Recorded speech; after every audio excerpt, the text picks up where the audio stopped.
Good evening, everybody. Just give us a couple more minutes. Local Live is not streaming just yet. We're going to get them going, and then we'll get started.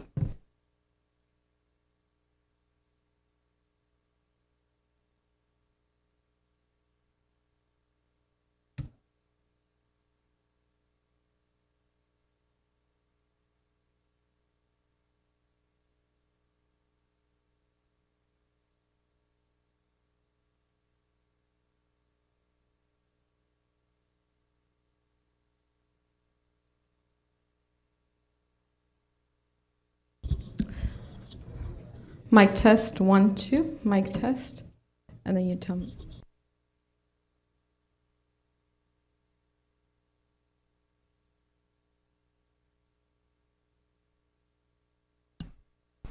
All right, it looks like we're good to go. Welcome, everybody, to our regular scheduled board meeting. Today's January 22nd, 2025. Can you please stand up for the Pledge of Allegiance? I pledge allegiance to the flag of the United States of America and to the republic for which it stands, one nation, under God, indivisible, with liberty and justice for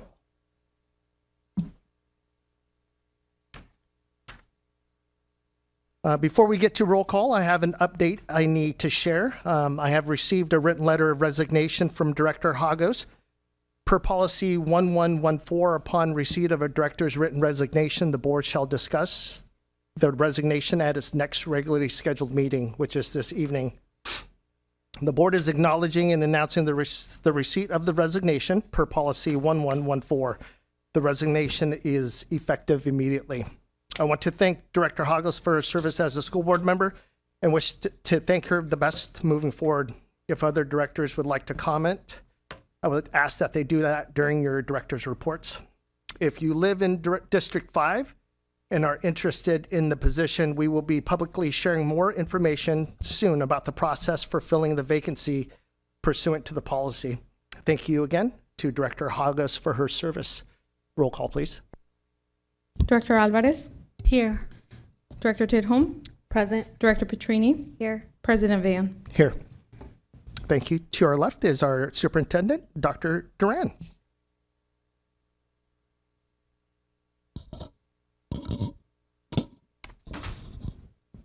I had the privilege of hearing our next speaker speak at the Tyee Assembly last week in recognition of Dr. Martin Luther King. Eula Manuel, she kindly agreed to come tonight to share her poem with us. Eula, can you please come on up to the podium and share your poem that you wrote?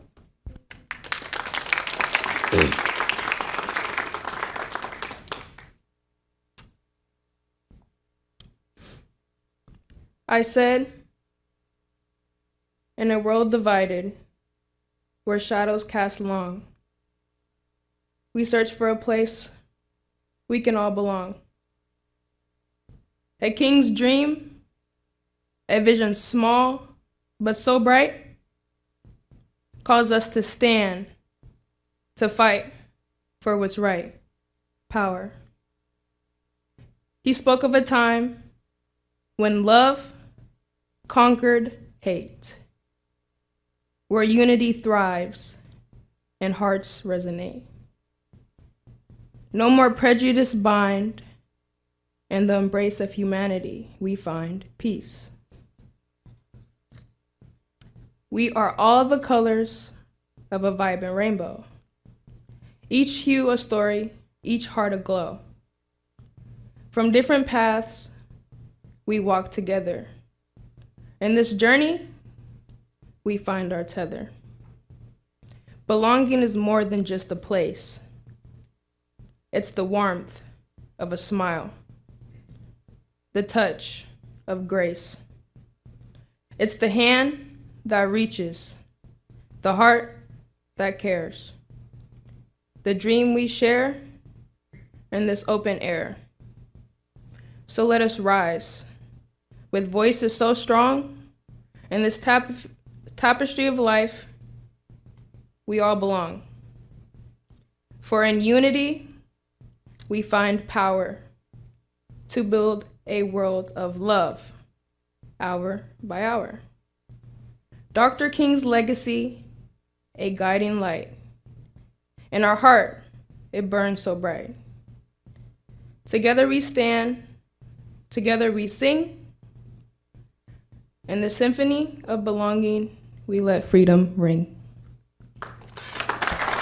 Thank you so much.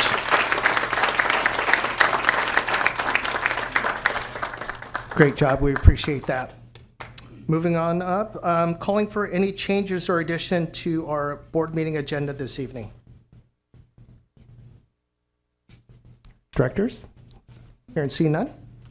Okay. And next up, our recognitions. Our community partner tonight is going to be Becoming a Man, BAM. Can I please have Mr. Abiba come on up?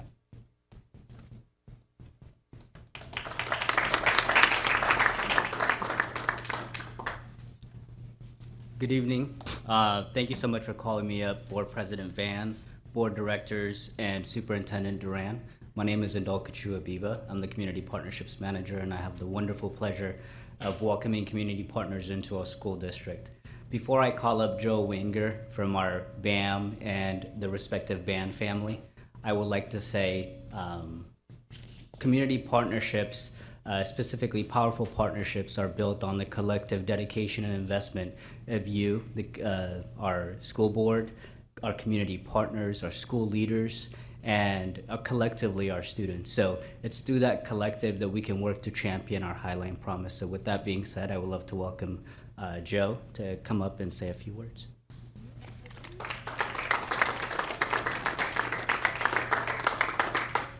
Hello, hello. First and foremost, I want to just thank you all for your unwavering support through the years, especially since we started, with BAM here in 2019, when I was a BAM youth specialist with my guy over there, and a lot has happened since then, right? Through the ups and downs, the change in provider with Southwest Youth and Family Services to Youth Guidance, and just really want to give a huge thank you to you all, to Kisa, to you, Dr. Duran, for the advocating for BAM to continue to be. And these guys right here wouldn't be able to have this place that they can call their own, and have a place where they can express themselves vulnerably and authentically if it weren't for you all. And before I have my guy come up here, Daniel, I just want to say, BAM is in 7 different states in the U.S. and in London as well. And in my experience being in the administrative role with Youth Guidance, not every site has a school district that is as committed to students' social and emotional well-being and normalizing how that is just as important as their education as well. So again, thank you, and I'm gonna have my guy Daniel come up and share about his experience.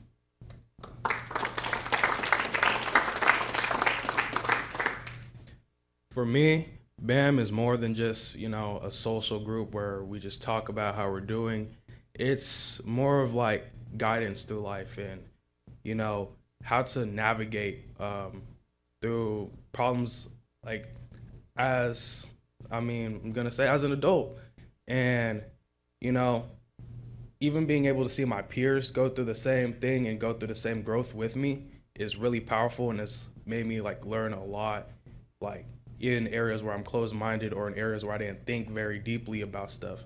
The BAM program has helped me tremendously and helped me get through a lot of tough times, and even when things are up, help me think further into the future and more clearly. And I'd like to thank BAM and everyone who's helped BAM be a thing in Highline. And yeah.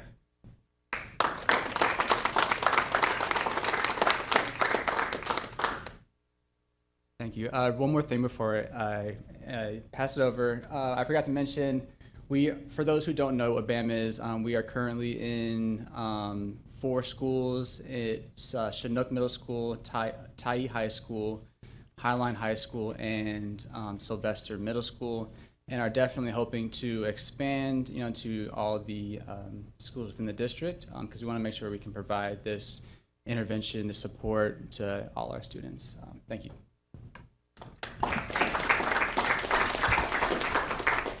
Awesome. Well, we do have a plaque for you. Come on. So can we have you and Abiba and or Mr. Abiba and the students come on up for a picture? That'd be great.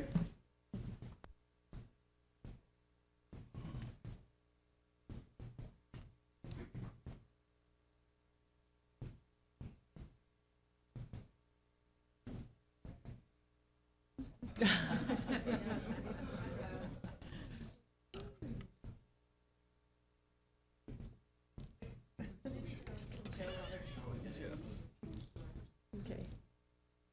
Ready, everyone? Thank you.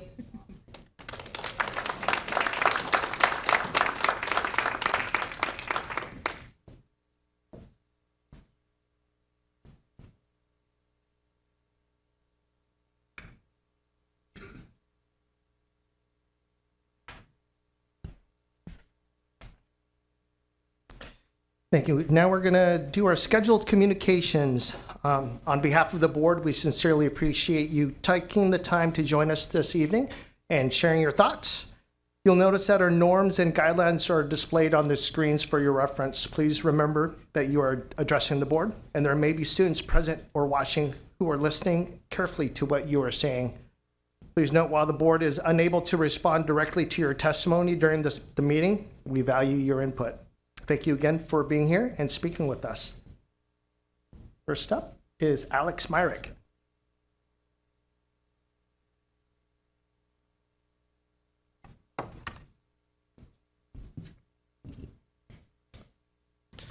February is Black History Month. If done well, this is an opportunity to gain historical insight, promote empathy, understand our heritage, and refute stereotypes. One of my graduate school professors was a pilot in the 332nd Fighter Group in World War II, also known as the Tuskegee Airmen. They were true heroes. Frederick Douglass was a brilliant writer and leader of the abolition movement. I wish I had half of his oratorical skill. The problem at Highline is that Black History Month starts with Black Lives Matter Week. BLM is violent, Marxist, and corrupt. It has stated a goal of disrupting the nuclear family. As of this afternoon, it still calls for defunding the police, despite the fact that over 96% of black homicides do not involve police, and Hispanic and white civilians are 3 times as likely than blacks to be killed by police. Since 2020, the successful defund the police movement has resulted in violent crime and homicides against blacks skyrocketing. Director Alvarez and Director Tidholm, you have exhibited a pattern of hearing something in this room that you really don't like, then ignoring 3 of your posted norms and pretending that the speaker said something despicable or racist, then tearing down the straw man you have just built. This behavior is beneath the office to which you have been elected, and a betrayal of the public trust. Please note, I have denounced the tactics of BLM, not the sentiment in the name. Furthermore, I have endorsed Black History Month and not uttered a word against it tonight or previously. Therefore, I trust you will refrain from a reprise of your prior unseemly rhetorical temper tantrums. Thank you. Next up, Journey Robinson.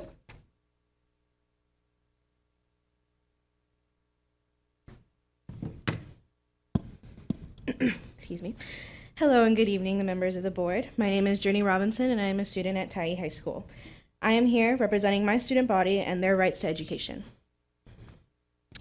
With the recent political climate and promises from local government officials as well as members of the board present today, I would like to urge the board to adopt a similar, not the same, policy to Seattle Public Schools Superintendent Procedure 4310. This was implemented in August of 2019. It reads, the relations of with law enforcement, child protective agencies, and the county health department. Article 2, Section E, subsection 2, line 4 of this policy states that absent of exigent or emergency circumstances, a judicial warrant will be required before an immigration agent, such as an ICE officer, is permitted to access a district school. This, along with the understanding that that warrant will be reviewed by legal counsel to ensure that the warrant is signed by a judge, properly identifies the agency with the authority to search, correctly identifies the search locations, includes the correct date and has not expired, and references a specific person, and if so, allow ICE to contact or question only that person. Essentially, further protecting our undocumented students and their family in a place that is intended to be a safe educational environment. I feel that for the purpose of protecting our community and their rights to education in a safe environment where we know every student by name, strength, and need, and promote our culture of belonging, this motion is but one of many necessary steps needed to be taken.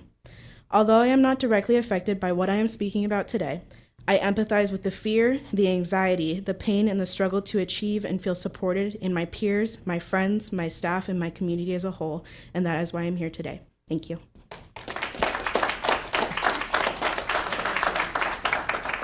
Next up, Patricia Bailey.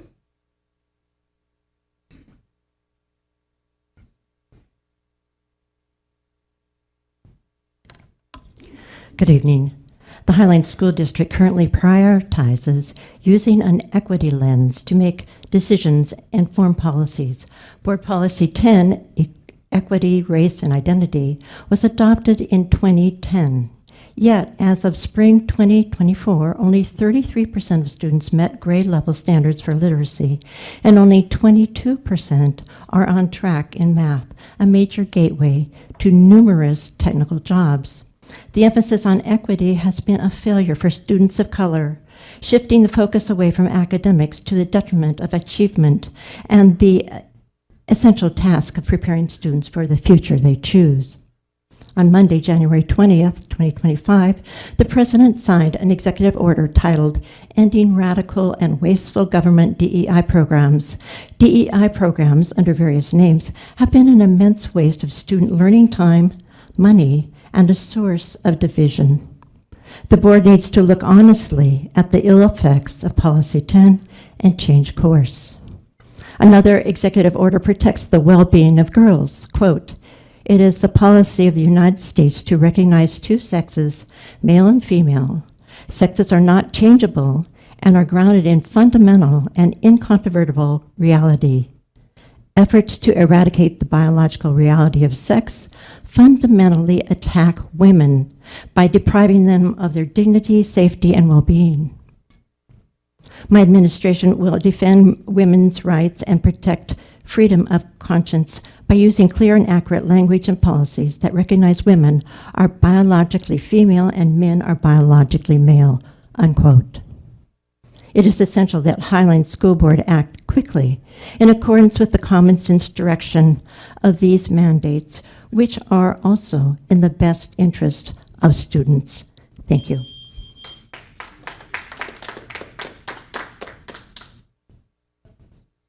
Next up, Jennifer Fishamba.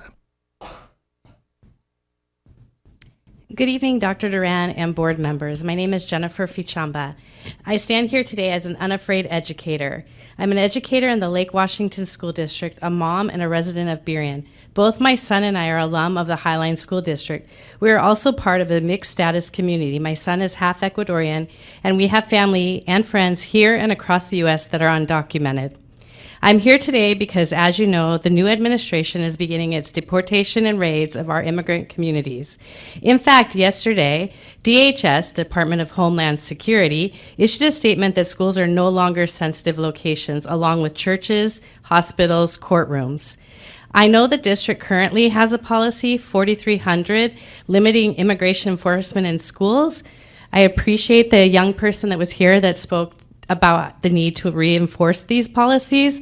And I also understand that there are laws in place like Plyer versus Doe and FERPA to protect our students.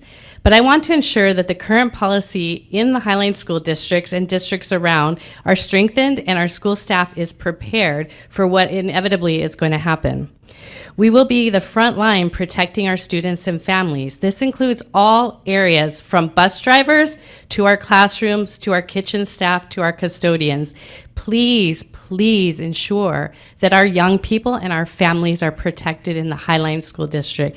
Thank you so much for your time. And last up is Anne Marie Kibre.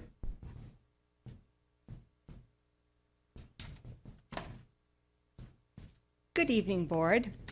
I think there's some great news for this generation. Manufacturing is on the way back. Stellantis has announced it will be making significant investments in U.S. operations.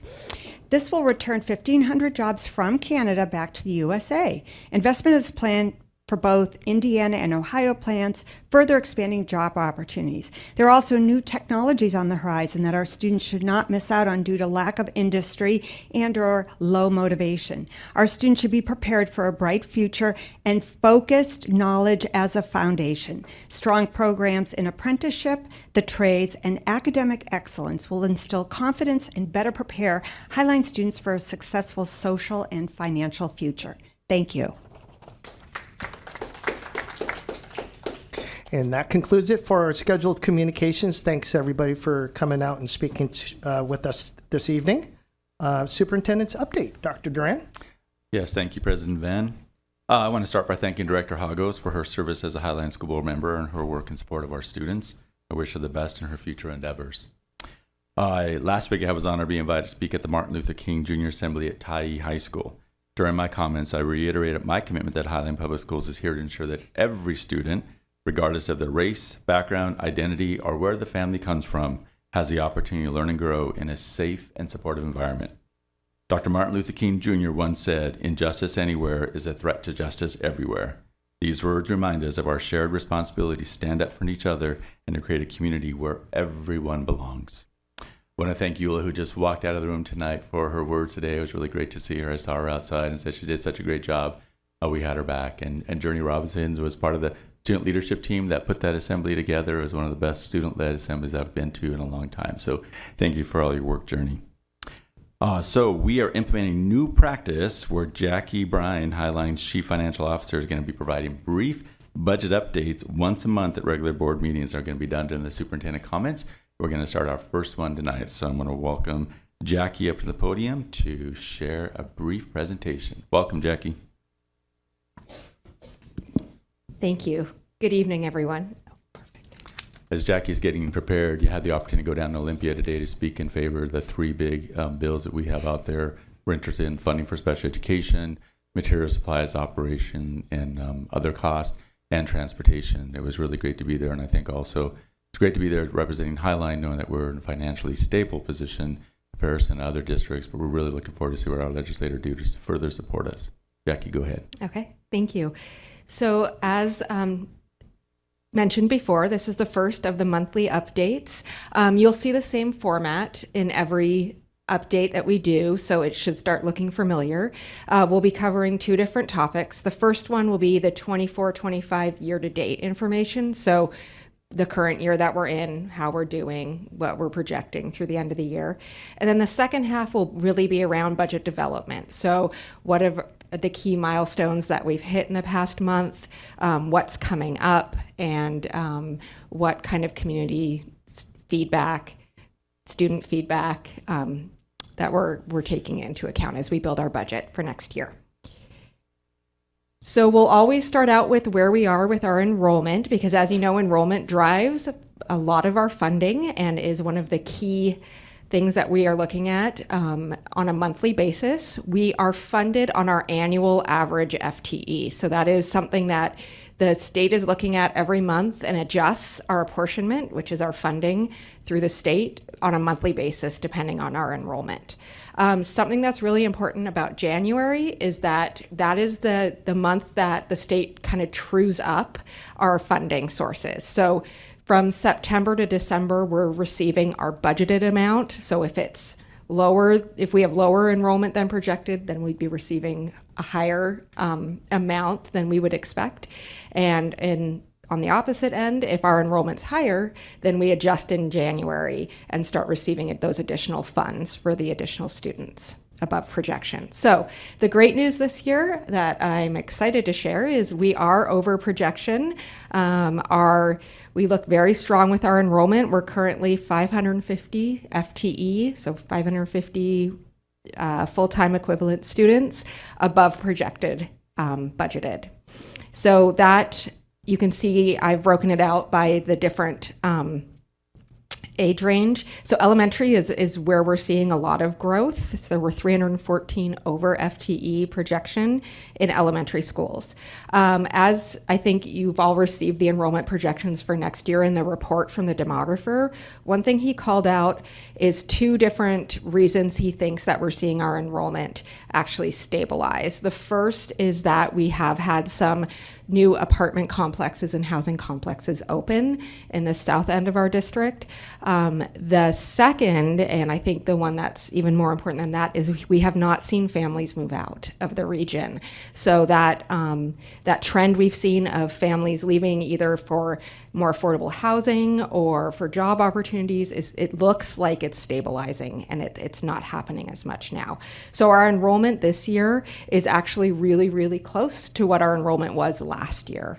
So we're not growing necessarily, but we're stable in our enrollment. So the next slide you'll see is our 2024-25 year to date. So this is just revenue and expenditure and what we've spent to date as of December 31st. Now, one thing I really want to stress as we look at these numbers, December is not officially closed. So the way accounting works is that we close months, and that usually takes about 2 to 2.5 months process for us to close, because we have to make sure we've received all the revenue for that month, we've accounted for it. So the numbers that you're seeing will be December numbers. We don't expect them to change dramatically, but just know there's always a potential for them to change slightly as you see the month close. So our revenue is exactly where we projected it to be. 29% of our revenue has been received and 30% of our expenditures have been spent. So we're right on right where we would project ourselves to be at this time of the year. One thing that we'll bring back next month is our updated revenue projections, because as I mentioned, we have additional enrollment, so we would expect our revenue to increase. This is the revenue broken down to date by type. So as you know, we receive our revenue in multiple ways. So local, it would be our levy funds, and that's collected usually twice a year. So, and then we see it kind of come in throughout the year as well. Our state funding is our largest funding source. That is apportionment. So we'll see that increase now that we're going to receive January apportionment this week. Our federal amount is, of course, decreased because of the end of ESSER, but it's still projected to be about $32 million this year, and we're right on track for that as well. And then our other funds are our grants or our donations, those types of things. And then our expenditures, these are just the 5 largest expenditures to date. So I didn't include all of them because there's a lot, but these are the ones that we usually look at on a monthly basis. So regular instruction is our largest by far, and we're right on track for spending there. Special education, CTE and Skills Center. Compensatory education is all of our large, what we would call grants. So Title 1, 2, 3, LAP High Poverty, and our transitional bilingual program. And then support services. So that would be everything from custodial to facilities to this building to insurance, anything that would fall under support. So I'll pause. Those were our kind of up-to-date, year-to-date numbers. One thing to note is you haven't yet seen any month closing documents this year, unfortunately, because we had our cyber incident that has put business services a few months behind in closing those months. So between now and the next time I'm up here, you'll see September, October, November close documents come in. So I'll move on to 25-26 budget development. So enrollment projection for next year, again, this is AAFTE, so annual average FTE. That's what we build our budget off of. And you can see both medium and low projections. We always use medium to build our budget, and you can see we're stabilizing. So we may decrease slightly next year. And then I really think before we, as we go into 26, 27, we'll need to readjust and work with our demographer to readjust the models to ensure that these are accurate, because we haven't seen the decrease that we had projected. And just wanted to update you on some of the meetings that we've had just in the past month or so, mainly since we were back from winter break. We had a second meeting with our Superintendent Advisory Leadership Team, which is made up of central office and school leaders. And we're really discussing and kind of diving into what a student-weighted formula would look like for resource allocations. It is just in discussion phases. We're exploring what that could possibly look like. And kind of our key question for the year is, how might our resource allocation processes and decisions contribute to our strategic plan priorities in increasingly direct and equitable ways? And so we are working with this group over the next few years to explore that and hopefully bring forth some recommendations.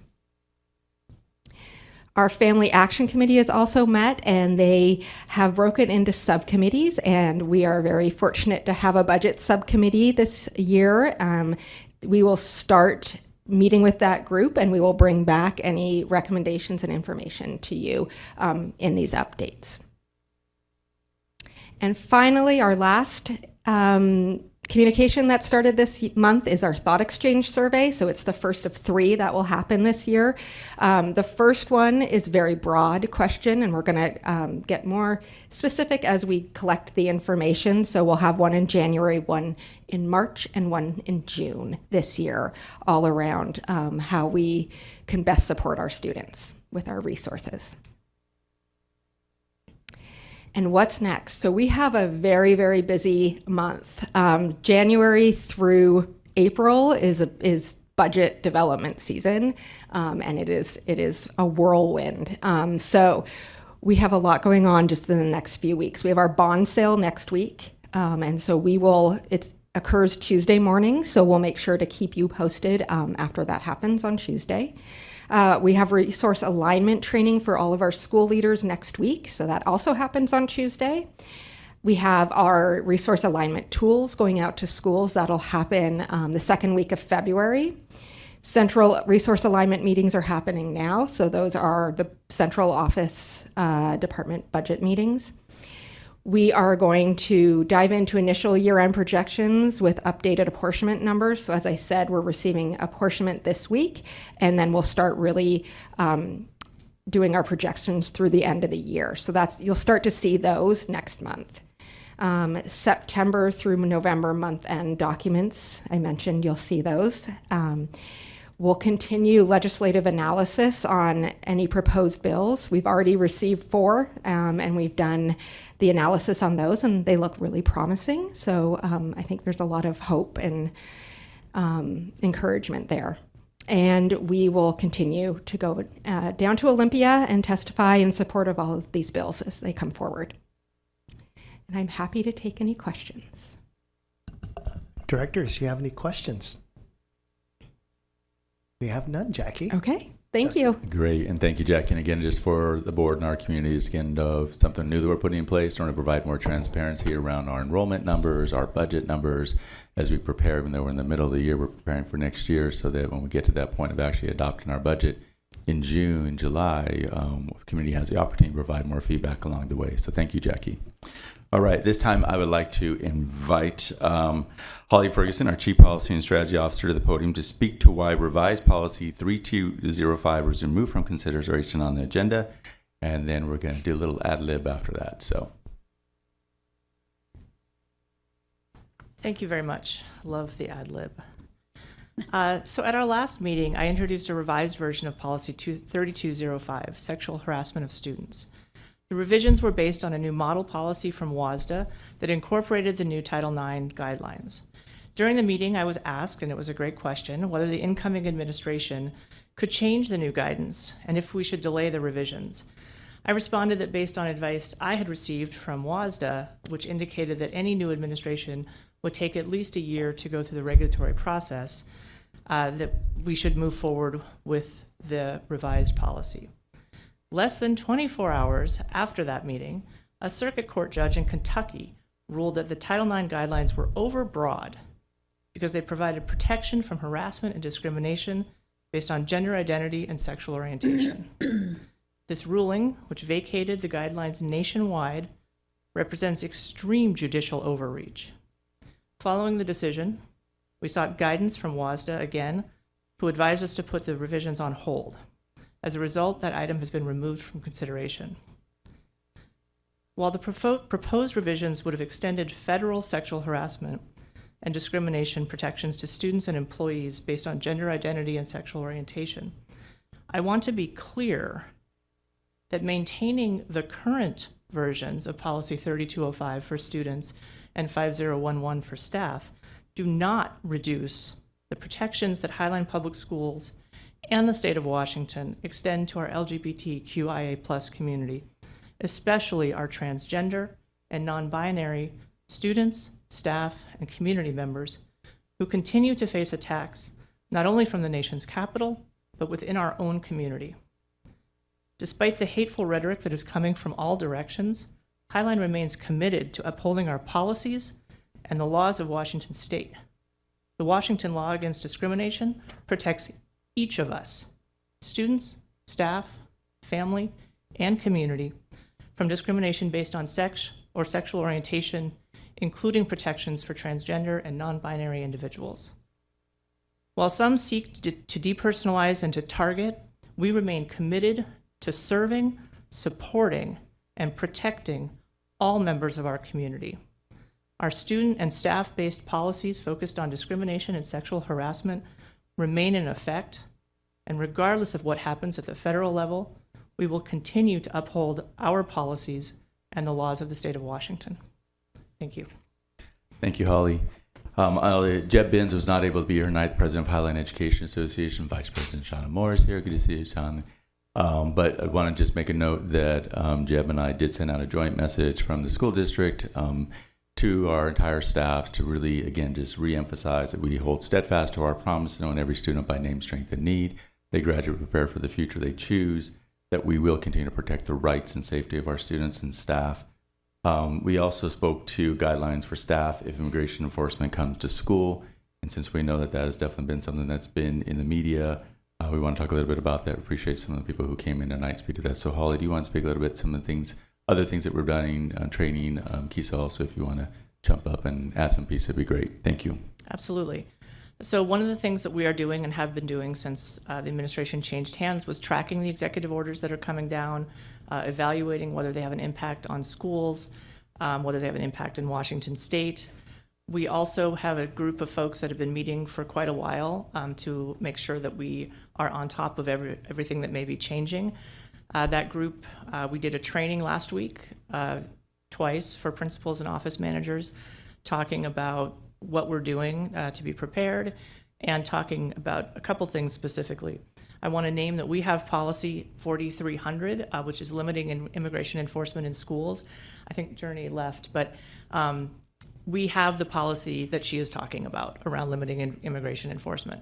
That policy is based on a law in Washington state that creates Washington as a sanctuary state and specifically directs local law enforcement to not collaborate with federal immigration authorities if they're doing immigration work, and specifically calls out that schools are safe places. So as part of our training for schools, we talked to them about what the policy requirements are if someone does come onto campus seeking to do immigration enforcement, and it's getting their information, getting a copy of any order that they may have, and then sending that on to the superintendent's office so that, as Journey mentioned, and they had talked about in Seattle, we will be reviewing those, seeking outside legal counsel as necessary, and providing support for schools to ensure that our schools are complying with the law and that we're treating everyone on our campuses in a safe, respectful manner. And I think that those trainings have been very well received. Do you want to add anything? Yes, so as Holly mentioned, good evening. As Holly mentioned, a group of us have been meeting for some months in anticipation of what might come and how it might impact our students and our staff and families. And so in addition to what Holly Ferguson mentioned this evening, we've also curated resources for our staff to be able to support our students. Many of us were around during the last administration where these things were implemented, and we saw the impacts it had on our students, their social emotional, the impact on their social emotional well-being, and how that interfered with their learning, whether regardless of their status, knowing and understanding that by virtue of what they look like, they may be targeted outside in their community, and in some cases by peers in the school community. So we provided resources to ensure that our staff have what they need to be able to support our students as they might be impacted. Your student journey, Robinson, speak tonight about the stress and anxiety some of these words are causing to our students, and so we've gathered those resources, and we've also been in collaboration with many of our community partners to make sure they understand our policy, our position, and so we can wrap around and support our students together. Great, thank you so much. Just want to give a quick update to our community and to the board. Appreciate that. And that concludes my superintendent update tonight. Thank you, President Van. Thank you, Dr. Duran. Moving to our school board reports, legislative reports. Director Tinholm, Director Petrini. Thank you, Holly and Kisa. So Highline testified in support of Senate Bill 5189 around full funding for competency and mastery-based education. This bill would support several of our schools currently and potentially more as more schools explore competency learning. This bill is one of our five legislative priorities, and we're hopeful that it will move forward. Today, the Senate also heard from our superintendent on 4 bills, a long day in Olympia for him, that are critical to Highline and are part of the big 3 on our legislative agenda: 5187 on transportation, 5192 on MSOCs, and 5263, as well as 5307, both on special education. These bills start to get to our chronic underfunding. I wish we were overfunded. And we ask that the legislator act on them promptly as we are beginning our budget process. We're also watching House Bill 1122, which would require policy around cell phone use in schools. I know my babies are not very happy with me, but I am a huge advocate.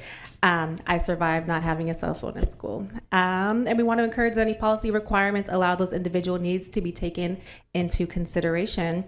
And that is all that I have at the moment. If I could just add, a week ago, I was able to attend the legislative conference and Day on the Hill with WASA, WASDA, and WASBO. It was a great conference over at the Seattle Hilton, SeaTac Hilton.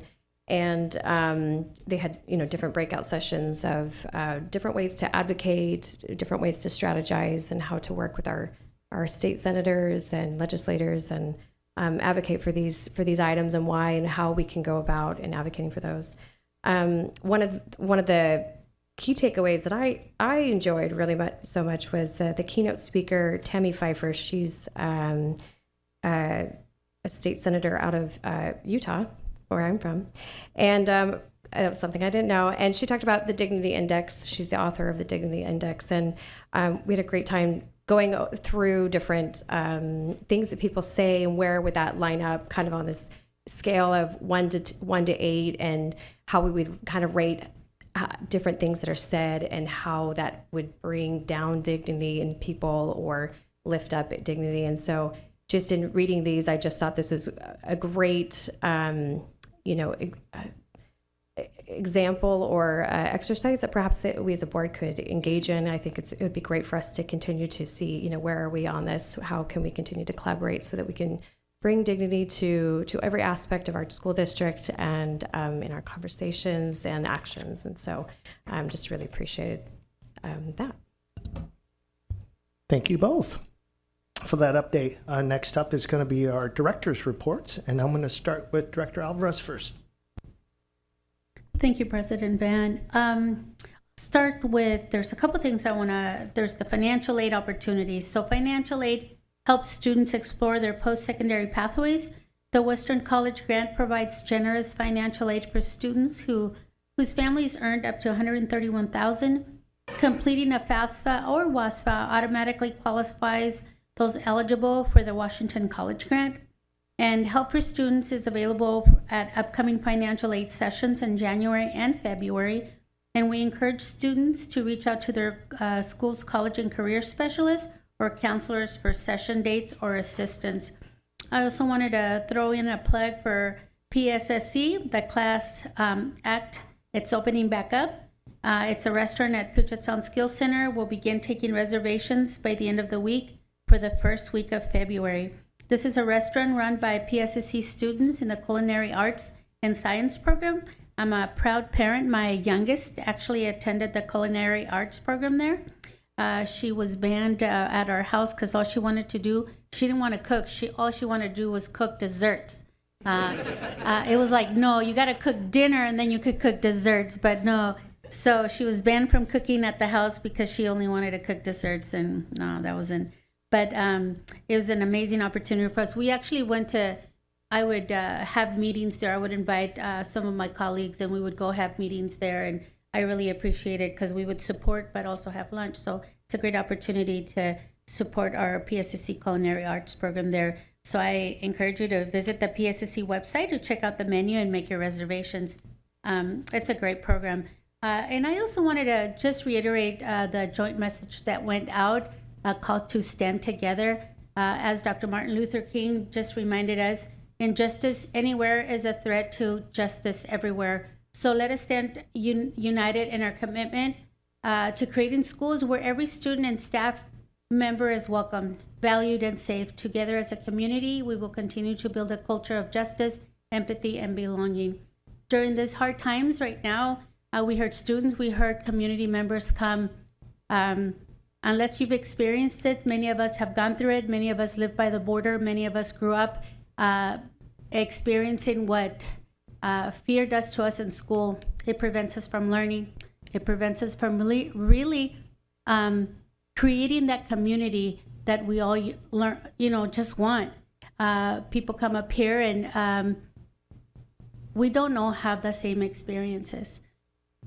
And just what you want for your kids, that's what we all want for all our students.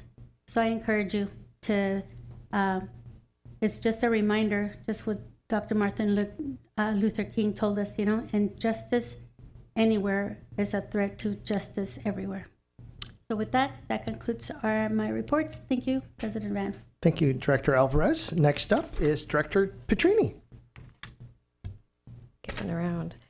Okay, thank you.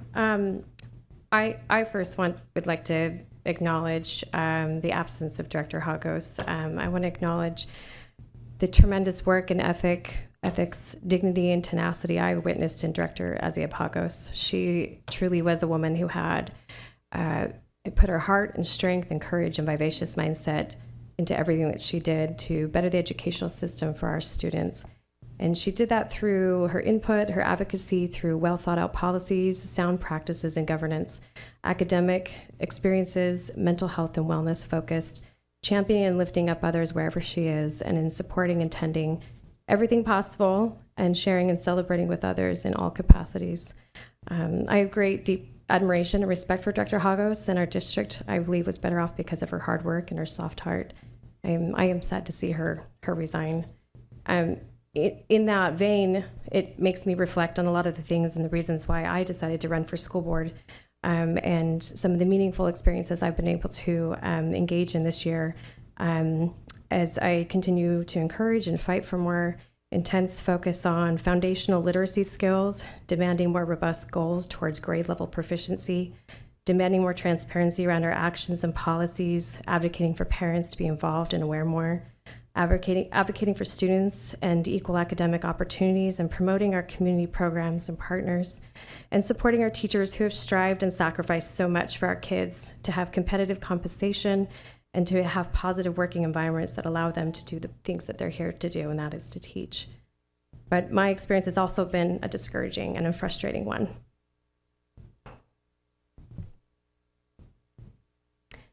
There are many things that frustrate me. When it comes to academics, I worry about how much we are so hyper-focused and double down on things that have not produced the promised outcomes of increased academic performance in all our students. I hear from teachers again and again that they're not able to teach to the levels that they should be, as we have 50% of our kids 3 grades below. I'm saddened as we claim to close opportunity gaps, and at times it comes by way of eliminating opportunities altogether that had the greatest impact. Or like watering things down like high-cap programs, pushing away and distancing a 20-year-plus relationship with our robotics clubs and programs, not investing more in reading programs and supports that have proven efficacy and several years' worth of positive growth that would lead to all areas of academics being lifted and behavioral issues would be diminished. I know Highline prides itself on being a place where we strive to make sure everyone feels like they belong. However, I have not felt that myself, along with many others who have shared their stories and experiences, and when relayed, they are turned away and disregarded. I struggle with the constant stifling of open and honest board discussions, or the avoidance and lack of communication from leadership, undermining efforts and actions, mistrust in independent decision-making, or the hostile and toxic and undignified attacks, both over the dais and behind the scenes. I feel my words have often been twisted and have had bad and nefarious intentions attached and implied. I've also heard of defamatory reports of those in leadership and on this board, calling me names, spreading rumors and lies, while telling others not to work with me. Such examples: a white supremacist, a Moms for Liberty, a Christianized fascist, a racist, a xenophobe, pretty much all the phobes at this point, in places of their work or community, and because I ask questions. There's also reports from teachers telling me that they were told by their union teamsters via the district that I was dangerous and would hurt children, a narrative that has been corroborated by several teachers at this point. While also telling others not to work with me, not to answer my questions, among the many, many other ridiculous things I have heard, down to someone video recording myself and another board member at an airport after a conference. And I know I signed up for this scrutiny and I accept it, but a culture of belonging doesn't quite fit the experience I've had of pure contempt. I have worries about the way our community and parents have been treated while creating a wedge of distrust between parents, children, and teachers, pushing identity over integrity, orientation over honesty, diversity over dignity, equity over equality, and political activism over academics. I have seen it all. And I've complained, and I've cautioned, and I have strived to encourage dialogue and discussion and understanding. But I have been met with disdain, distrust, and distance. Most concerning, though, is the lack of accountability for actions and inactions when clear violations have been brought to the attention. I've complained of several state and now proven federal violations regarding student and parent information and communication not handled appropriately, among other things. As I've strived to come to the table and advocate for all sides, bringing balance and perspectives that should help shape what families hope to see their school district reflect, I feel that independent voices like mine are not valued. They're minimized and discriminated against. And because I see no friendly path forward, I am also officially resigning as of this moment, which brings me much sadness. But I've appreciated the few souls who have given me their time, reflecting and engaging in meaningful conversations, and treated me with dignity. I hope you know who you are and how much I appreciate you. So thank you to my constituents, to our community, to my board, to the superintendent, and to our parents and teachers who are still in the fight for balance and common sense. Please accept my apologies as I continue to work hard in other capacities and efforts to invite people back to the table. I will excuse myself now. Thank you, Director Petrini.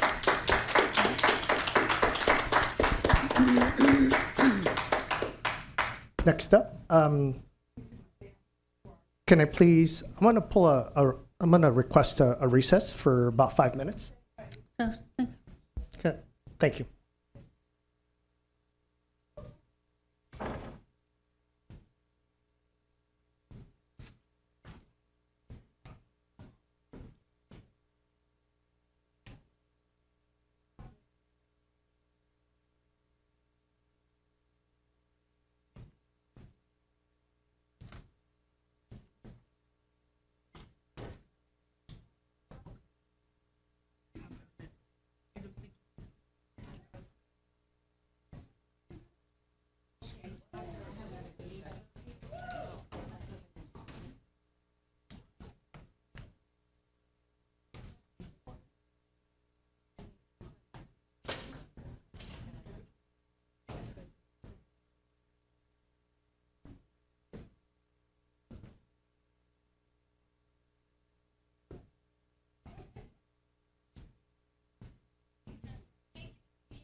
Nice seeing you. Thank you so much. I appreciate it. Nice meeting you formally. Hey, it was a delight. Wonderful day. She was talking about the matching suits. I was thinking, there's some, I don't know you well, but I'm gonna say this, there's something you don't know. You never will. You're never gonna know what it's like when you're not there. I know. Yeah. Even those people, and I just met you now. that changes. You'll never know that. I'm gonna take credit for that. Yeah. Keep doing it. I'm not gonna take credit for that. It's really a delight. One of the tech folks at Woodside. That you want to hear story. I said, no, I know. Yeah.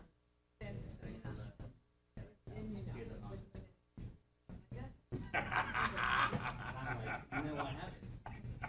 Walked away. That's right. Love it. That's good. Hey, you too.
Well, thank you, everybody. Just reconvening back from our recess. We're going to continue on with our board directors' comments.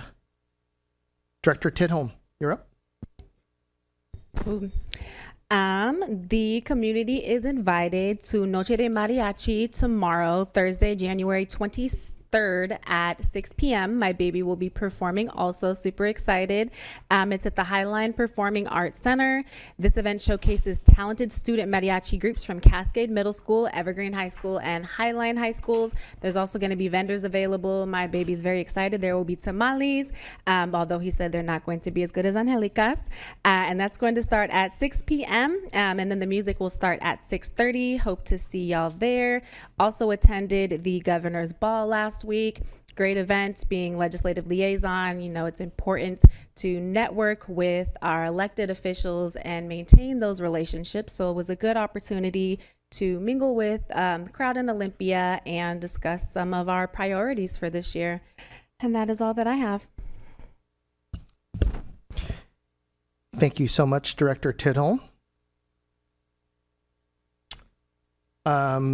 Just give everybody a quick notice. I need an update to share with everybody. I've received a written letter of resignation from Director Petrini per policy 1114. Upon a receipt of director's written resignation, the board shall discuss the resignation at the regular scheduled meeting, which is happening right now. The receipt of this resignation is effective immediately. I want to thank Director Petrini for her service as school board member and wish her the best moving forward. If you live in District 4 and are interested in this position, we'll be also publicly sharing more information about this process for filling the vacancy. Thank you.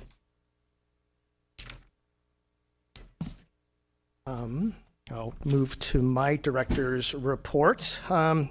If you haven't seen it, our annual report is on our website. Our redesigned 23-24 annual report is now live on our mobile-friendly, easy website. Discover inspiring stories of students and staff, explore the strategic plan and the dashboard to track progress towards our goals. Check out the report to celebrate the achievements, review growth and opportunities, and see Highline's promise in action.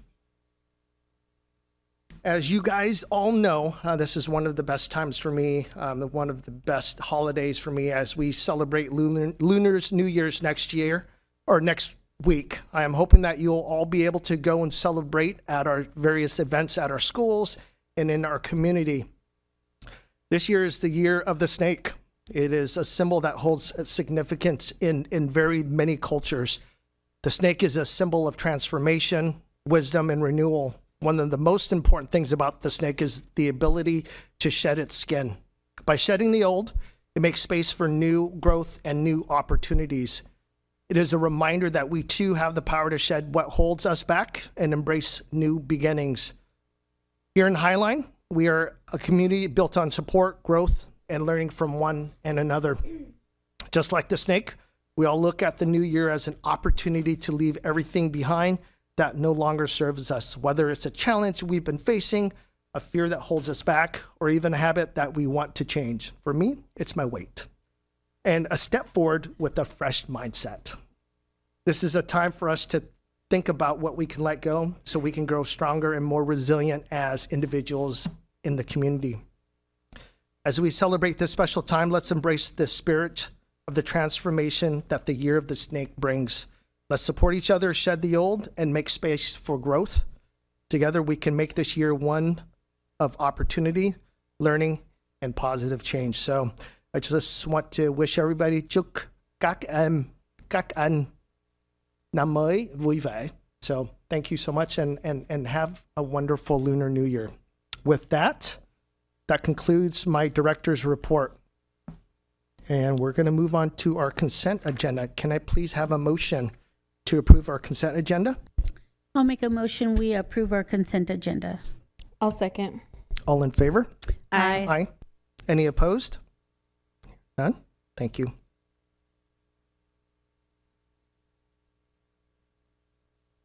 There was no items removed from the consent agenda, so we're going to move to our action item. 8.1 was removed from consideration, so we're going to move to 8.2. This is motion to approve new board policy 3206, pregnant and parenting students. Any questions or comments? Oh, none. Can I please have a motion? I move that the Highline School Board approve new board policy 3206, pregnant and parenting students. I'll second. Roll call, please. Director Tidholm? Yay. Director Alvarez? Yay. President Van? Yay. This motion passes 3-0. Thank you. 8.3, this is motion to approve new board policy 5404, family, medical, and maternity leave. Any questions or comments on this? Hear and see none. Can I please have a motion? I move the Highline School Board approve policy 5404, family, medical, and maternity leave. I'll second that. Roll call, please. Director Alvarez? Yay. Director Tidholm? Yay. President Van? Yay. This motion passes 3-0. Thank you.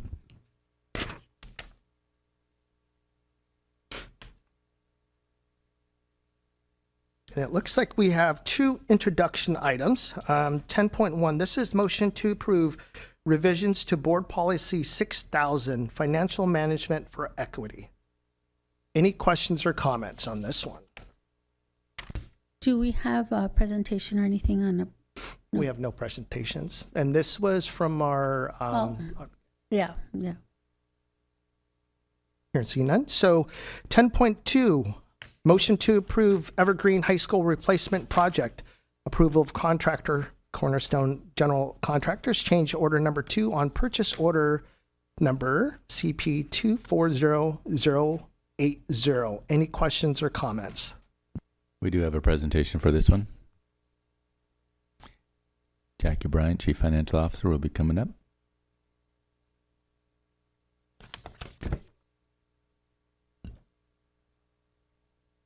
Okay. I just want to give a brief update on the Evergreen progress. This is a result of the vandalism that occurred about a year ago.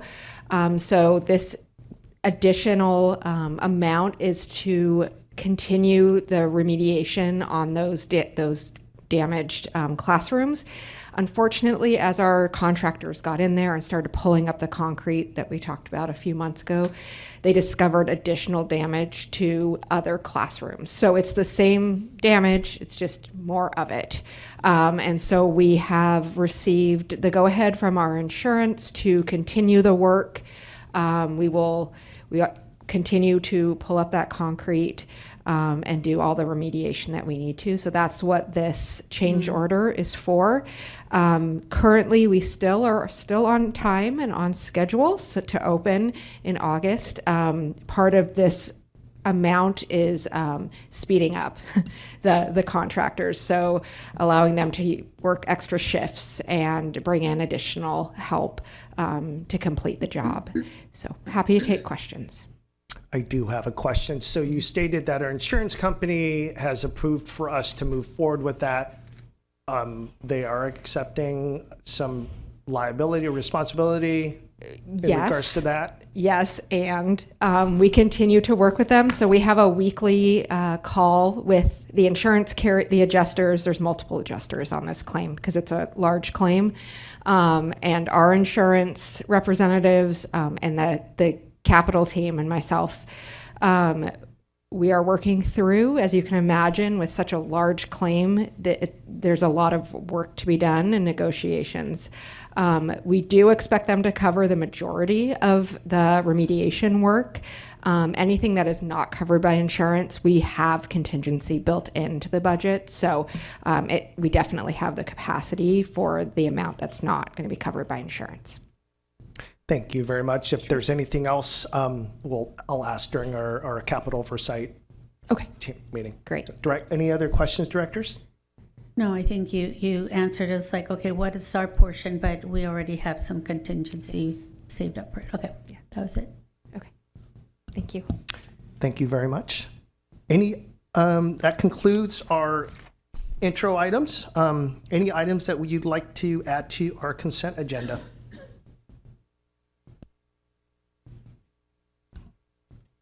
Okay, I hear and see none. I'm going to ask for a motion to adjourn. I'll make a motion, we adjourn. I'll second. All in favor? Aye. Aye. Any opposed? Hear none. Thank you.